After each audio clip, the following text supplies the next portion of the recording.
जूही गोयल जी हल्द्वानी से। राधे राधे महाराज जी। महाराज जी, अध्यात्म की दृष्टि से दरिद्र कौन है और धनवान कौन है? जो भजन विहीन है वो दरिद्र है, और जो भजन युक्त है वो धनवान है।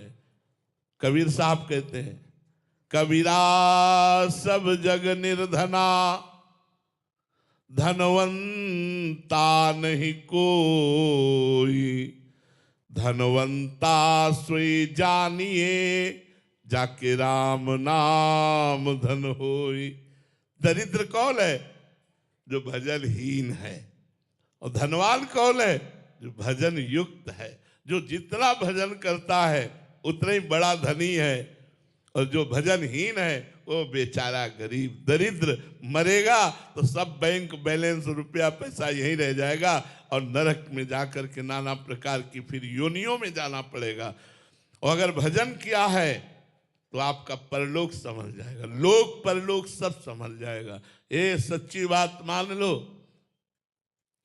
गोस्वामी तुलसीदास जी के शब्द हैं, जब राम का नहीं था तो मांगने से टुकड़े नहीं मिलते थे, आज राम का हो तो बादशाह ताज उतार के रखता है। लोक परलोक दोनों जगह अगर आनंद प्राप्त करना है तो भगवान की शरण में हो जाओ, भगवान का नाम जप करो, सब तुम्हारा सुखमय हो जाएगा। यदि तुम भगवान का आश्रय ले लो, भगवान का भजन करो। तो दरिद्री कौन? जो भजन नहीं करता। और धनवान कौन? जो भगवान का भजन करता है। असंतोषी ही दरिद्री है और संतोषी ही धनवान है। संतोष वही है जो भगवान का आश्रय लिए है, जो भगवान के विमुख है। तो सबसे बड़ा धनी कौन? जो श्री भगवान का हो गया। सबसे बड़ा अभागी और दरिद्र कौन? जो भगवान से विमुख हो गया। जो भगवान से विमुख है वही सबसे बड़ा भागी। हम तुम्हें अपने जीवन की बात बता रहा हूं, किसी योग्य नहीं, केवल भगवान की शरण में हुए तो मूकम करोति वाचालम पंगुम लंघयते गिरिम यत् कृपा तमहं वंदे परमानंद माधव। वो भगवान आप देख ही रहे, हम तुम्हें क्या वर्णन करें। तो क्या आप के भगवान नहीं? आप क्यों भटक रहे हो? आप क्यों इधर उधर भुलावे में आ रहे हो? अपने घर में ठाकुर जी विराजमान करो, आरती करो, कीर्तन करो, नाम जप करो, एक अध्याय भगवान की कथा सुनाओ, देखो तुम्हारा मंगल हो जाता है कि नहीं। ये जादू टोना इधर उधर, हम तुम्हें सुख दे देंगे, ऐसा कौन पैदा हुआ है किसी को सुख दे दे। निज कृत कर्म भोग सुन भ्राता, को न काहू के सुख दुख कर दाता। अवश्य में वो भोक्तव्यम कृतम कर्म शुभा शुभम। अवश्य आपको भोगने पड़ेंगे जो कर्म करोगे। इसलिए खूब नाम जप करो।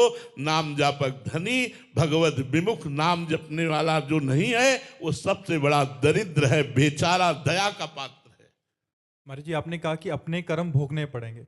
हमसे गलतियां हो गई इसी जन्म में, अभी कैसे मतलब भोगने ना पड़े, ऐसा कोई विधान है? हाँ देखो, अगर हमारा सुप्रीम कोर्ट फांसी निश्चित कर दे, एक रास्ता है, राष्ट्रपति क्षमा कर दे।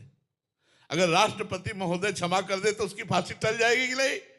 ऐसे ही अनंत ब्रह्मांडों के राष्ट्रपति हमारे श्री कृष्ण प्रभु हैं, श्री राम हैं। यदि हमसे घोर अपराध बन गए हैं तो भगवान कहते हैं, सर्वधर्मान परित्यज्य माम एकम शरणम ब्रज, अहम त्वाम सर्व पापेभ्यो मोक्षयिष्यामि मां शुचा, मैं तुम्हें माफ कर दूंगा। जब राष्ट्रपति माफ कर देगा तो सुप्रीम कोर्ट के द्वारा पास हुई फांसी भी टल जाएगी। ऐसे ही हमारे जितने कर्म हमको दंड देने के लिए तैयार हैं, यदि हम भगवान की शरण में हुए और भगवान का नाम जप किए, भगवान की आरती पूजा किए, भगवान के भक्तों का संग किए, तो निश्चित सर्व पाप नष्ट हो जाएंगे, हमारा मंगल हो जाएगा और हमारे दुख नहीं भोगना पड़ेगा, पक्का।